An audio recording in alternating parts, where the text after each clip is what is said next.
Abhishek Sharma, you beauty, আর দিগ্বেশ রাঠি, তুমি তো ভাই কিছুদিনের জন্য ফেসবুক, ইউটিউব, রিলস একদম দুনিয়া ভাইরাল করার জন্য টপিক দিয়ে দিলে। সত্যি এই দিগ্বেশ রাঠিকে বেশ ভালো লাগছে আমার, কারণ তার ক্যারেক্টারটাই এই রকম। মানে আইপিএলে সব দলের প্লেয়াররা খেলতে এসেছে, তারা কিছু না কিছু তো পয়সা কামিয়ে যাবে, মানে পয়সা তো নয়, কয়েক কোটি কোটি টাকা। কিন্তু এই দিগ্বেশ রাঠি মনে হয় খেলতে এসেছে ও টাকা বিলিয়েই যাবে, কারণ প্রত্যেক ম্যাচের পরেই ওর হচ্ছে যে সেই সেলিব্রেশন থাকবে, যে ট্রেডমার্ক সেলিব্রেশন, আর সেই ট্রেডমার্ক সেলিব্রেশন কিন্তু ফাইন করে যাচ্ছে প্রত্যেকটা ম্যাচে।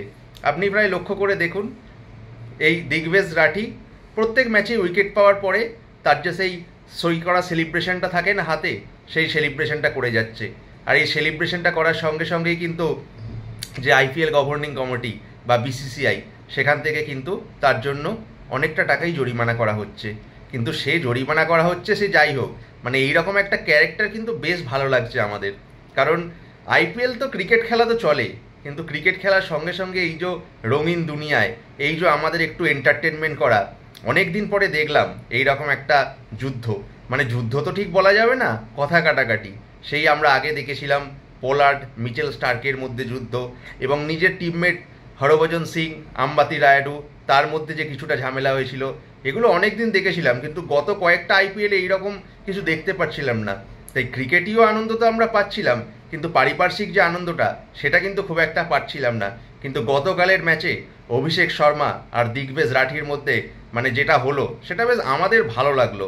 মানে দেখুন, এটা ক্রিকেটীয় হিসাবে তো আমরা কোনোভাবেই চাই না যে এইরকম কোনো কথা কাটাকাটি হোক, কিন্তু এটা সাময়িক, মানে হিট অফ দ্য মুভমেন্ট, উত্তেজনার বশে এটা হয়ে যায়।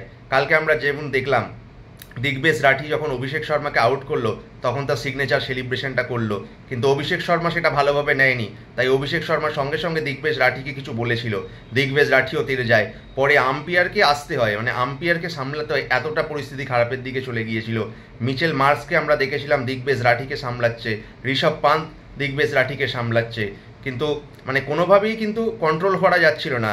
আর অভিষেক শর্মা তো একবার পিছন দিকে মাথার চুলটা এইরকম করে দেখাচ্ছিল, আসলে দিগ্বেশ রাঠির বড় বড় চুল, যদি তার মানে লিপ মুভমেন্টটা আমরা বুঝতে পারতাম, তাহলে মনে হয় যেন অভিষেক শর্মা চাইছে যে দিগ্বেশ রাঠির চুলের মুঠিটা ধরে তাকে নাড়িয়ে দেবে। আসলে এটা আমরা গেস করছি, এরকমই কিছু বলেছিল বলে মনে হচ্ছে, কারণ স্টাম্প মাইকে তাদের কথাবার্তা তো ধরা পড়েনি। আর কিন্তু একটা জিনিস ভালো, এটা দেখলেন তো, যে খেলা খেলার মাঠেই রয়ে গেল। মানে খেলার মাঠেই হিট অফ দ্য মুভমেন্টে দুই দলের প্লেয়াররাই চাইছে নিজেদের দলকে জেতানোর জন্য, সকলেই চেষ্টা করছে। কিন্তু খেলা শেষ হয়ে যাওয়ার পরে যখন ডাগ আউটে যখন করমর্দন করা হয়, তখন কিন্তু আমরা দেখলাম যে সেই প্রবলেমটা শর্ট আউট হয়ে গেছে। দিগ্বেশ রাঠি অনেকক্ষণ ধরে অভিষেক শর্মাকে বোঝাচ্ছে, অভিষেক শর্মাও শেষে আশা করছি তাদের ব্যাপারটা মিটমাট হয়ে গেছে, কারণ তারা হেসে হেসেই কথা বলছিল। কিন্তু যাই হোক, আইপিএল গভর্নিং কমিটি এটা ভালোভাবেই দেখেনি, তাই জন্য আমরা যেটা ভেবেছিলাম যে দিগ্বেশ রাঠি একটা সাসপেনশন হবে, ঠিক তাই আমরা দেখতে পেয়ে গেছি দিগ্বেশ রাঠি পরের ম্যাচে খেলতে পারবে না। তাই দিগ্বেশ রাঠির নেক্সট ম্যাচ সাসপেনশন আমরা যেটা ভাবছিলাম হতে পারে, সেটা কিন্তু আইপিএল গভর্নিং কমিটি বলে দিয়েছে, নেক্সট ম্যাচ তুমি সাসপেনশন, তুমি খেলতে পারবে না। যাই হোক, এটা তো গেল খেলার একটা বাইরের অঙ্গ, কিন্তু আমি যখন আসছি খেলার যে মেন কথা, লখনৌ সুপার জায়েন্টস হয়ে গেল টাটা বাই বাই।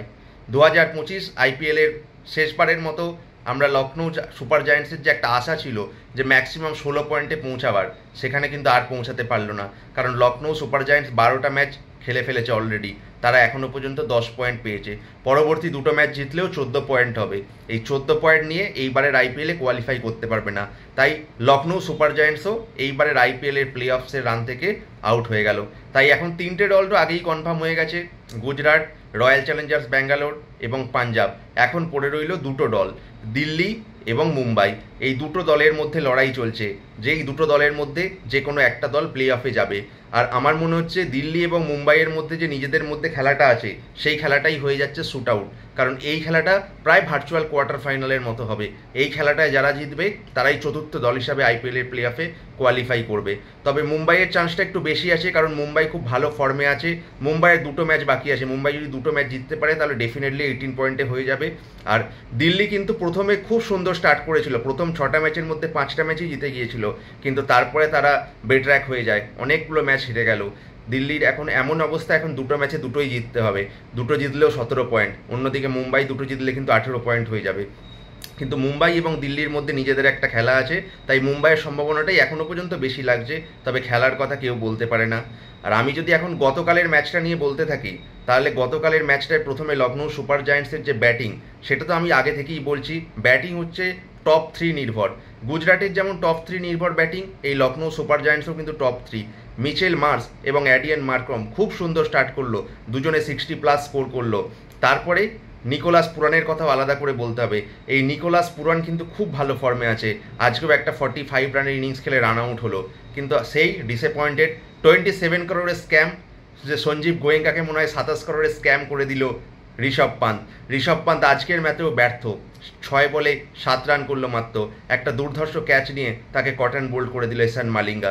আসলে ব্যাটসম্যানের যখন ফর্ম খারাপ চলে, তখন বোলাররাও যেন ভালো ফিল্ডিং করে, একটা অসাধারণ ক্যাচ বা বেস্ট ফিল্ডিং এর মাধ্যমে সেই ব্যাটসম্যান আউট হয়ে যেতে পারে। তাই ঋষভ পান্তের এবারের যে আইপিএলের যে বিভীষিকাময় টুর্নামেন্ট যাচ্ছে, সেটা কন্টিনিউ থাকলো। ক্যাপ্টেন্সিও একেবারেই সাদামাটা, কারণ তুমি যখন 205 রান বোর্ডে লাগিয়ে দিয়েছো, তখন তোমাকে আরেকটু অ্যাটাকিং ক্যাপ্টেন্সি করতে হতো, কিন্তু সেই তাদের যে জেতার ইচ্ছা, সেটা কিন্তু আমরা দেখলাম না। আসলে যখন অভিষেক শর্মার মতো প্লেয়াররা এইরকম ছন্দে থাকে, 19 বলে 59 রান, না 20 বলে 59 রান, মানে মোস্ট প্রবাবলি অলমোস্ট 300 স্ট্রাইক রেটে যখন ব্যাট করছে, তখন তার সামনে কোনো প্লেয়াররাই দাঁড়াতে পারে না। রবি বিষ্ণয়কে তো 1 ওভারে 26 রান নিয়ে নিল, আর যোগ্য সঙ্গত দিল ঈশান কিষান এবং হেনরিচ ক্লাসেন, যার দরুন মানে এইবারের আইপিএলে সানরাইজার্স হায়দ্রাবাদ একেবারেই সানরাইজার্স হায়দ্রাবাদ খুঁজিত পারফরমেন্স করতে পারছিল না। কিন্তু সেই মানে এইবারের আইপিএলে যেরকম চলতে থাকে, আমি তো নিজে ডুবে গেছি, অন্য টিমকেও ডোবাবো, তাই হায়দ্রাবাদ আগেই এলিমিনেট হয়েছিল, কিন্তু গতকালের ম্যাচে তারা জয়লাভ করলো, আর সঙ্গে সঙ্গে লখনৌকে তারা বিদায় রাস্তায় সরণিতে পৌঁছে দিল, এইবারের মতো লখনৌয়ের টুর্নামেন্ট শেষ করে দিল। অসাধারণ ব্যাটিং পারফরমেন্স অভিষেক শর্মার। সত্যি বলতে এই শর্মাজি কা নয়া বেটা, মানে রোহিত শর্মাকে তো আমরা জানতাম, কিন্তু এই লেফট হ্যান্ডার অভিষেক শর্মা কিন্তু ভবিষ্যতের তারকা হয়ে উঠছে, এটা আমরা আগেই জেনেছি, এবারেও আমরা জানতে পারছি। হয়তো এবারের টুর্নামেন্টটা গতবারের মতো সফল হয়নি, কিন্তু অভিষেক শর্মাই একমাত্র প্লেয়ার যে অসাধারণ পারফরমেন্স করে চলেছে। আর অন্যদিকে লখনৌ সুপার জায়ান্টসের কিন্তু অনেক ভাবনা চিন্তা করার বিষয় আছে, আর ভাবনা চিন্তা করে লাভ কি, কারণ এইবারের মতো তো সিজন তো ওভার হয়েই গেল। একটাই বেস্ট পজিটিভ, সেই দিগ্বেশ রাঠি। আপনি লখনৌয়ের পুরো টিমটা দেখুন, ফরেন প্লেয়ারের কথা বাদ দিন, যদি ইন্ডিয়ান প্লেয়ারদের কথা বলতে হয়, তাহলে দিগ্বেশ রাঠি একমাত্র পজিটিভ। এই দিগ্বেশ রাঠি কিন্তু অসাধারণ পারফরমেন্স করে আজকেও 2টো উইকেট নিল, আর আমরা মনে রাখবো এই দিগ্বেশ রাঠির তার যে ট্রেডমার্ক সেলিব্রেশন, এটা কিন্তু আমরা অবশ্যই মনে রাখবো। তাই কালকের ম্যাচটা আপনাদের কেমন লাগলো দিগ্বেশ রাঠির পারফরমেন্স, অভিষেক শর্মা আর দিগ্বেশ রাঠির মধ্যে যে কোল্ড ওয়ার হলো, কেমন উপভোগ করলেন আপনারা, একটু কমেন্ট করে জানান না। আর আমার ভিডিওতে নতুন হলে প্লিজ চ্যানেলটা সাবস্ক্রাইব করবেন, সাবস্ক্রাইব করে অল নোটিফিকেশান বাটনটা ক্লিক করলে তাহলে আমি যখনই কোনো ভিডিও ছাড়বো আপনারা দেখতে পাবেন। আর ভিডিওটা ভালো লাগলে একটা লাইক করবেন, কমেন্ট করবেন, শেয়ার করে দেবেন বন্ধুদের মধ্যে, কারণ আপনার লাইক কমেন্ট আমাকে ভিডিও বানাতে অনেক অনেক বেশি আগ্রহ সৃষ্টি করে। তাই আজকের মতো এটুকুই, দেখা হচ্ছে পরের কোনো ভিডিওতে। ধন্যবাদ, নমস্কার।